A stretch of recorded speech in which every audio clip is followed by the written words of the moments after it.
और अब बात झारखंड विधानसभा चुनाव की, जहां इंडिया गठबंधन को अनुमान से कहीं बड़ी जीत मिली है, जिसके बाद वहां हेमंत सरकार के दूसरे टर्म को लेकर जश्न का माहौल नजर आया है।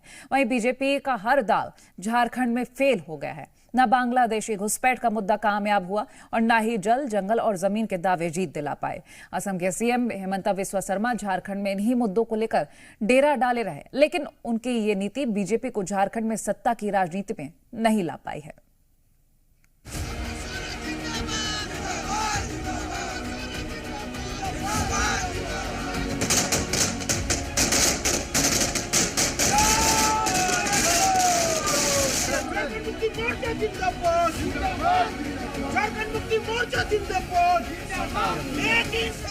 जश्न की तस्वीरें सामने आई झारखंड की राजधानी रांची से, जहां गठबंधन को मिली जीत उनके लिए थोड़ी राहत लेकर आई। फिर सरकार बनाने का मौका मिला, जिसकी खुशी कार्यकर्ताओं ने जमकर मनाई। झारखंड के एग्जिट पोल में एनडीए और इंडिया गठबंधन के बीच कड़ी टक्कर का अनुमान जताया गया। कुछ ने तो एनडीए को बहुमत भी दिला दिया, लेकिन हुआ इसके उलट और एक बार फिर झारखंड में सोरेन सरकार बनने जा रही है।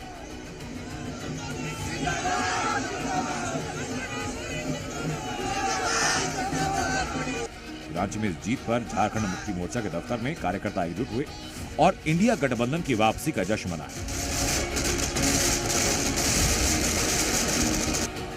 हेमंत सोरेन की पत्नी कल्पना सोरेन भी कार्यकर्ताओं के बीच पहुंची, जहां समर्थकों ने उनका जोरदार स्वागत किया और गिरिडीह के गांडे सीट से चुनाव जीतने पर बधाई दी।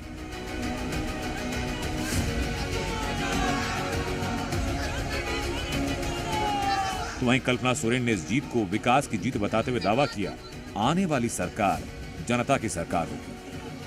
बस यही मैं कहना चाहूंगी कि लोगों ने विकास का रास्ता चुना है और आज झारखंड की जनता ने हेमंत सोरेन जी को प्यार, आशीर्वाद, पूरी दुआएं दे रहे हैं और कहीं ना कहीं मैं समझती हूँ कि जनता की सरकार आने वाली है। तो वहीं जेएमएम कार्यकर्ताओं ने इस जीत को जनता का आशीर्वाद बताया। इस राज्य में पुनः एक बार हम लोग हेमंत सोरेन जी के नेतृत्व में सरकार बनाने जा रहे हैं और भारी बहुमत के साथ हम सरकार बनाएंगे। और इस राज्य के लोगों की जो अपेक्षा है, जो उम्मीद है झारखंड मुक्ति मोर्चा से, हेमंत सोरेन जी से, इंडिया गठबंधन से, उसको हम पूरा करने की ओर अग्रसर हो रहे हैं। बड़ी बात यह कि झारखंड में बीजेपी ने पूरी ताकत झोंकी थी। ऐसे कई चुनावी मुद्दों को हवा दी जिससे सत्ता की चाबी उनके हाथ लगे।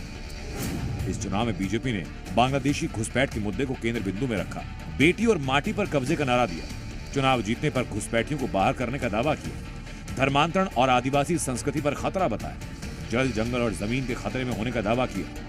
पीएम मोदी और अमित शाह की रैलियों में भी यही मुद्दे हावी रहे, लेकिन ये मुद्दे प्रभावी साबित नहीं हुए। झारखंड की जनता ने पूरी तरह नकार दिया और हेमंत सोरेन के सिर एक बार फिर सत्ता का ताज रखा। झारखंड में जेएमएम, कांग्रेस और आरजेडी ने मिलकर चुनाव लड़ा और इस जीत को उन्होंने भी विकास की जीत बताया। झारखंड एक उम्मीद है और एक आशा है कि अगर मुद्दों पर चुनाव लड़ा जाए तो जीत आपकी जरूर होती है, सरकार रिपीट होती है। बड़ी बात यह कि चुनाव से पहले जेएमएम के सबसे वरिष्ठ नेता चंपाई सोरेन ने पाला बदला था। जमीन घोटाले के आरोपों में घिरे हेमंत सोरेन जब जेल गए तो चंपाई सोरेन को सीएम पद की जिम्मेदारी दी गई, लेकिन सोरेन जब वापस आए तो चंपाई की कुर्सी गई, जिससे नाराज होकर उन्होंने पार्टी की कमान छोड़कर कमल को थामा।